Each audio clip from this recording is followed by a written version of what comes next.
Sadgurunath Maharaj Ki Jai, and welcome to JagadambeReadsMahabharata41.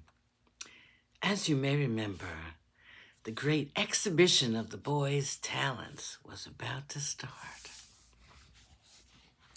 Bhishma, with his white beard gleaming in the sun, entered first. Krupa followed him. The king and Gandhari, led by Vidura, entered next. After them came all the other ancients of the Kuru house. Then followed the guest kings. They were all seated. The people were all eagerly waiting for the princes to appear. The noise that arose from that assembly was like the roar of the ocean when the full moon is riding in the sky. There was a crescendo of noise, and it ceased as if by magic. The people craned their necks to see the stage. Dressed in pure white, with his gray hair lending dignity and grace to his personality, Drona entered the stage. He was accompanied by his famous son, Ashwatthama.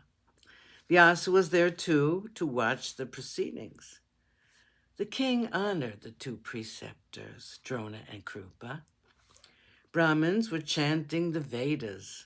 The scene was indeed impressive. One by one, the princes entered the arena. They were led by Yudhishthira, who was the eldest. They walked up to the acharyas and saluted them one by one. They were dressed in the accepted garb of warriors. They stood aside after the salutations were over. Bows were bent, and the place resounded with the sound caused by the twanging of the strings of so many bows. The exhibition had begun. The princes performed amazing feats with their bows, arrows, swords, javelins, and all the weapons that were commonly used in warfare. The spectators were all watching the show with breathless interest.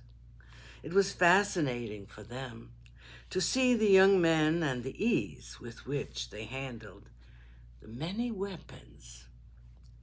There followed a fight with the mace between Duryodhana and Bhima. They were both proficient in the art of wielding the mace, and the duel was watched with very keen interest by all. Vidura was all the while sitting by the side of the king, giving a running commentary on the proceedings. The duel was going on. Some were on the side of Bhima, and others were siding with Duryodhana.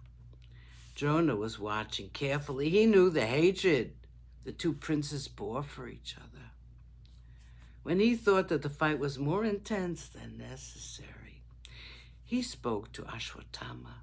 He said, "It seems to me that this fight is getting too spirited.